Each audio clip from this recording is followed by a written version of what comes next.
राऊसाहेब, राज्यात सध्या सुरू असलेल्या घोडे बाजारावरून मुंबई उच्च न्यायालयाचे न्यायाधीश माधव जामदार यांनी जोरदार कानउघाडणी केली आहे. सरकारची असेल किंवा अन्य यंत्रणांची असेल. न्यायमूर्ती असं म्हणता आहे की 10 वर्षाच्या मुलाचा मृत्यू होतो आणि विधानसभा कशावर चर्चा करत होती, तर पीठासीन अधिकाऱ्याच्या निवडणुकीवर विधानसभेत चर्चा सुरू होती. भारत सरकार नागरिकांना गुलाम बनवते असं न्यायाधीशांनी म्हटलेलं आहे.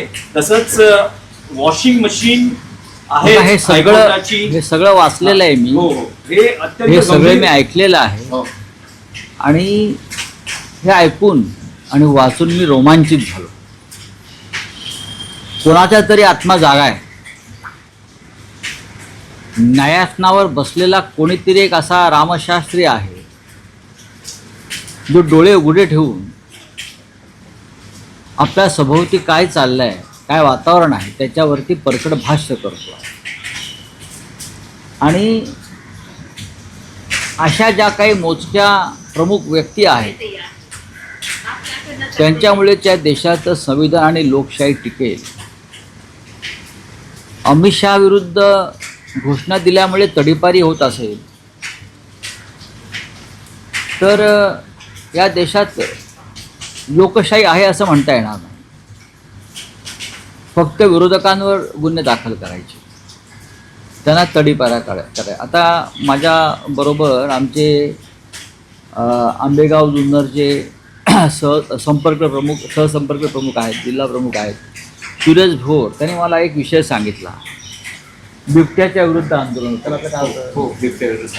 बिबट्या विरुद्ध आंदोलन. तिथे बिबट्यांचा जो काय सुळसुळाट झाला आहे आणि माणसांच्या मुलांच्या हत्या होत आहेत, पळून नेत आहेत, हल्ले होत आहेत, माणसं मरत आहेत, त्याविरुद्ध सर्वपक्षीय आंदोलन झालं जुन्नरला, आंबेगाव सर्वपक्षीय आंदोलन झालं. 1000-1200 लोक आंदोलनामध्ये होते.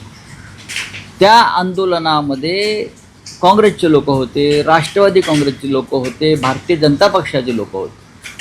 पण गुन्हे कोणावर दाखल झाले फक्त, तर शिवसेना उद्धव बाळासाहेब ठाकरे या पक्षाच्या कार्यकर्त्यांवर. विचार करा, हे किती पक्षपात आहे. आणि कोणी गुन्हे दाखल करायला लावले तर मंत्री दिलीप वळसे पाटलांनी. त्यांच्याही पक्षाचे लोक आंदोलनात होते.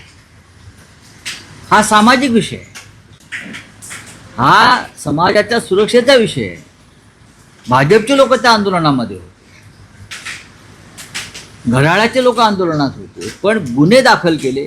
मिंदे गटाचे लोक त्यात सहभागी होते, पण 200 शिवसैनिकांवर आमच्या गुन्हे दाखल केले. बाकी सगळ्यांना हे कोणी करावं तर दिलीप वळसे पाटील यांनी करावं. याचा निषेध करावा तेवढा थोडा. त्याच्यामुळे काल न्यायमूर्ती माधव जामदार यांच्याकडून जी भूमिका आली, जी टिप्पणी आली, ती या देशाला दिलासा देणारी. देशाच्या न्याय व्यवस्थेमध्ये अजूनही काही दिवे पेटलेले आहेत.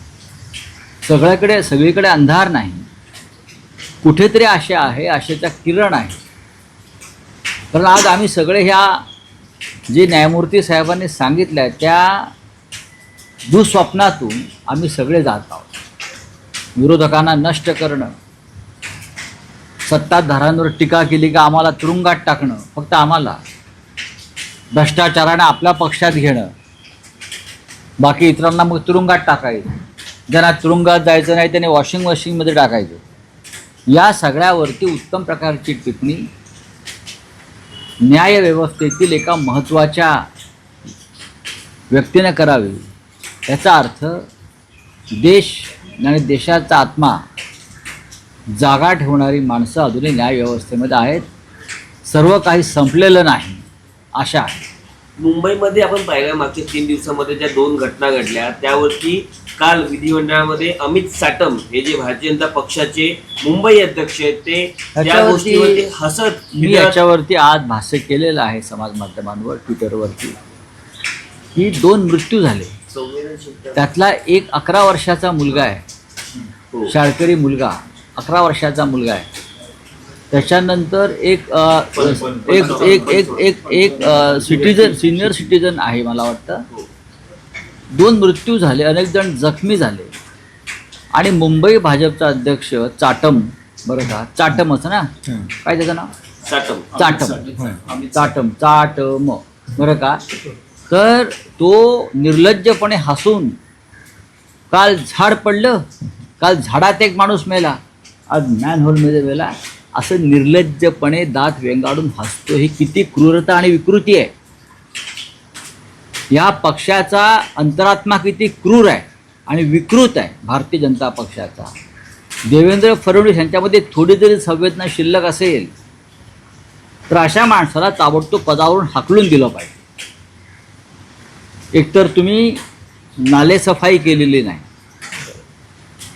तुम्ही ही झाडांच्या संदर्भात ज्या तक्रारी होत्या ती झाडं त्या पद्धतीनं कापली गेली नाहीत, म्हणून त्या लहान 11 वर्षाच्या मुलाचा प्राण गेला. त्याच्या आईवडिलांचा आक्रोश सुरू असताना तुम्ही निर्लज्जासारखे हसताय. लाज वाटली पाहिजे. जगातील सगळ्यात मोठा निर्लज्ज पक्ष आहे भारतीय जनता पक्ष. हे काल त्या मुंबईचा त्यांचा जो अध्यक्ष आहे चाटम, त्यांनी दाखवलं. काय झालं की शिवसेनेमुळे झालं. अरे वर्षभर तुम्ही आत ना आता, त्याच्या आधी 3 वर्ष तुमचं प्रशासन आहे ना, ठेकेदारांचे राज्य तुम्ही चालवलं आहे. तिकडे 104% नालेसफाई झाली म्हणा, 100% नाही, 104%. काय हे वरचे 4% कोणाचे कमिशन आहे?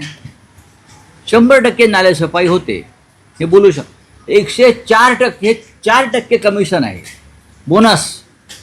कुठे झालं नालेसफाई? मुंबई तुंबली आहे. आर्थिक राजधानी या देशाची आहे ना.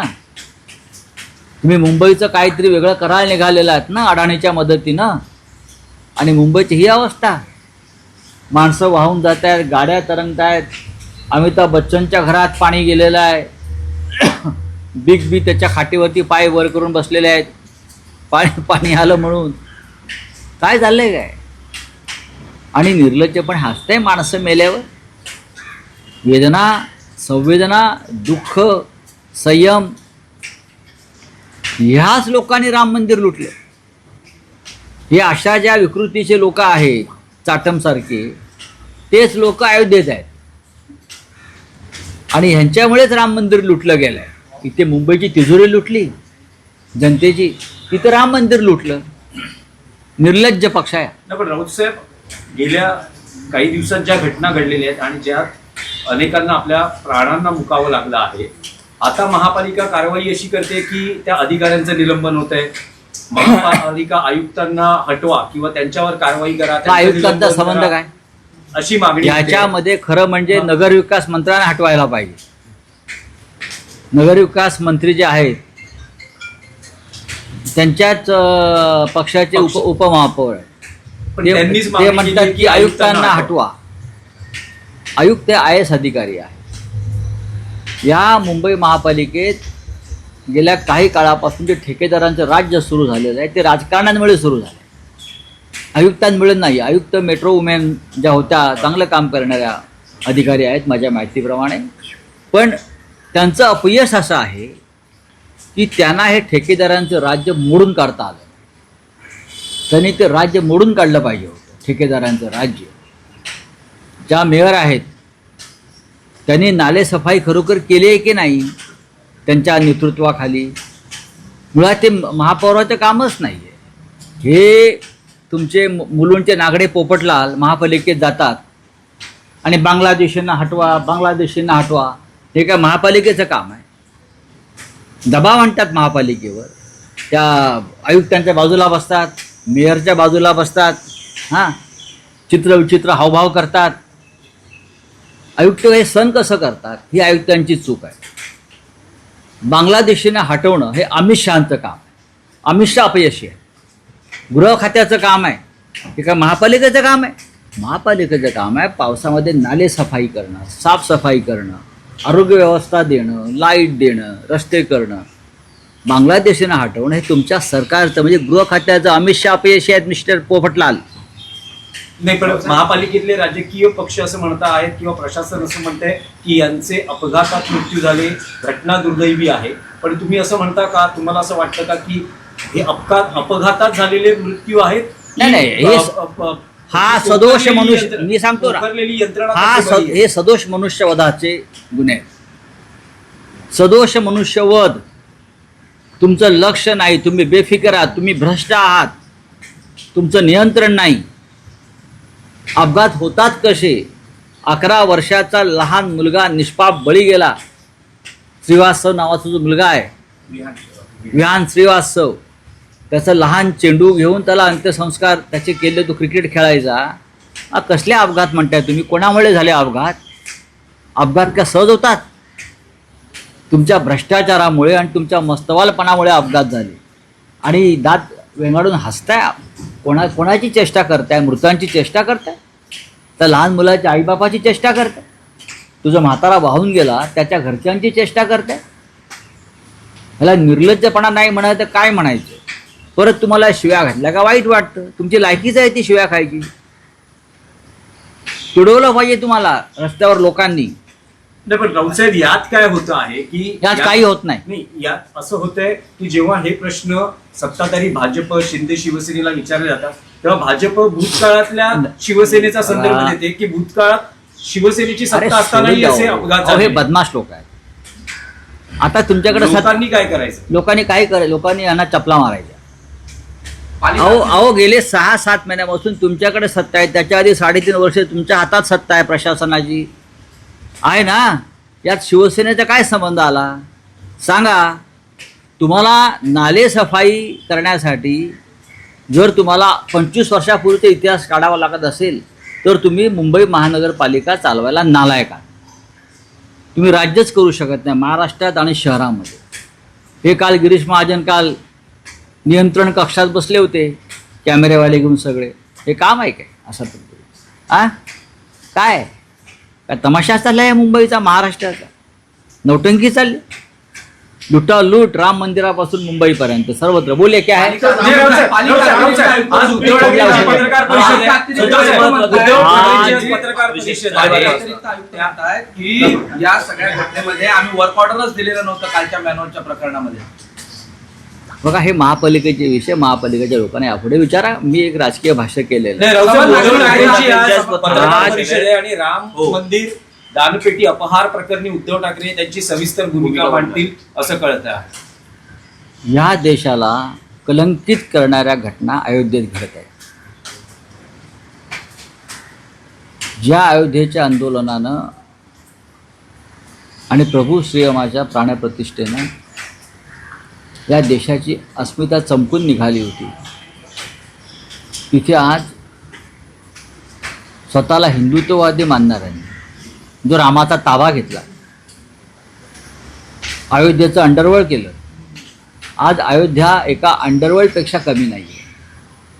अयोध्येमध्ये गुंडांचं राज्य आहे आणि दरोडेखोरांचं राज्य निर्माण केलं भारतीय जनता पक्षाने. दानपेट्या लुटल्या. दानपेटीतून थेट 550 कोटी रुपये लुटले. हे उघड झालं. आणि हे सगळे लुटमार करणारे लोक भारतीय जनता पक्षाशी संबंधित आहेत. लोकांच्या मनामध्ये अस्वस्थता आहे, चीड आहे, पण लोक व्यक्त करायला घाबरत आहेत. ब्रजभूषण शरण सिंग, बागेश्वर बाबा यांनी सांगितलं आहे, बोललो तर आमचे प्राण जातील. एवढी दहशत कोण आहे? अयोध्येच्या अंडरवर्ल्डचा दाऊद इब्राहिम कोण आहे? ब्रजभूषण शरण सिंग जरी घाबरत असेल तरी मी घाबरणार नाही. मी अयोध्येत जाऊन सांगेन इकडला दाऊद कोण आहे, मी सांगेन ना. इकडलं अंडरवर्ल्ड कोण चालवते अयोध्येचं, हे मी सांगायला तयार आहे. पण स्वतः संजय राऊत अयोध्येत जाणार आहेत का उद्धव ठाकरेंसोबत? आज आज आज शिवसेना पक्षप्रमुख उद्धव ठाकरे यांनी पत्रकार परिषद बोलवलेली आहे. 12-12:30च्या दरम्यान आपल्याला ते भेटतील आणि या विषयावर आपल्याशी ते संवाद साधतील. फडणवीस सरकार समान नागरिक कायदा, फडणवीस सरकार समान नागरिक कायदा आणायचा बात कर रहे हैं. कौन? सुप्रीम कोर्ट केस में निगरानी में जांच होनी चाहिए, ऐसा अभी दावा किया गया कांग्रेस की तरफ से. देखिए, कांग्रेस पार्टी की नहीं, फिर पूरी देश की भावना है.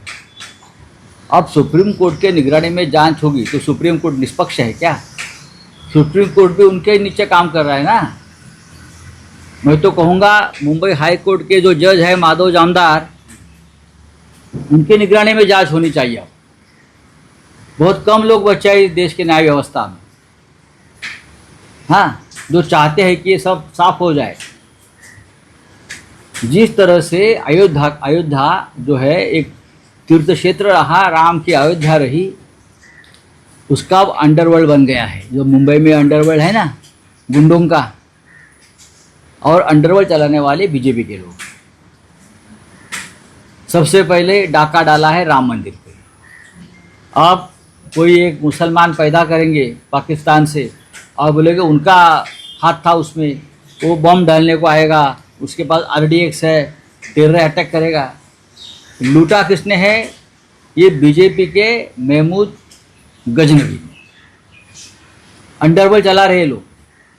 मुझे तो आश्चर्य होता है कि ब्रजभूषण शरण सिंह जैसे जो नेता है, जो कभी किसी को डरते नहीं, वो नेताजी ने भी कहा कि मुझे डर लगता है नाम लेने। वो जो अपने आप को भगवान मानने वाले बागेश्वर बाबा बोलते हैं, मुझे भी डर लगता है, मेरी हत्या हो जाएगी अगर मैंने नाम लिया तो।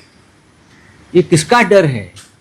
ये कौन सा अंडरवर्ल्ड अयोध्या में काम कर रहा है? बताइए, ये बताना चाहिए, लोगों को समझना चाहिए। लोगों की जान चली गई है मंदिर बनाने में, लोग जेल में गए हैं, पूरी सरयू नदी लोगों के खून से, कर सेवकों के खून से लाल हो गई थी। हम लोग थे वहाँ उस वक्त, हमने देखा है, हम वहाँ मौजूद थे उस वक्त। और ये लोग अयोध्या को लूट रहे हैं, अंडरवर्ल्ड बना लिया अयोध्या का, राम के नाम पर पूरी लूट चल रही है। चलिए, थैंक यू।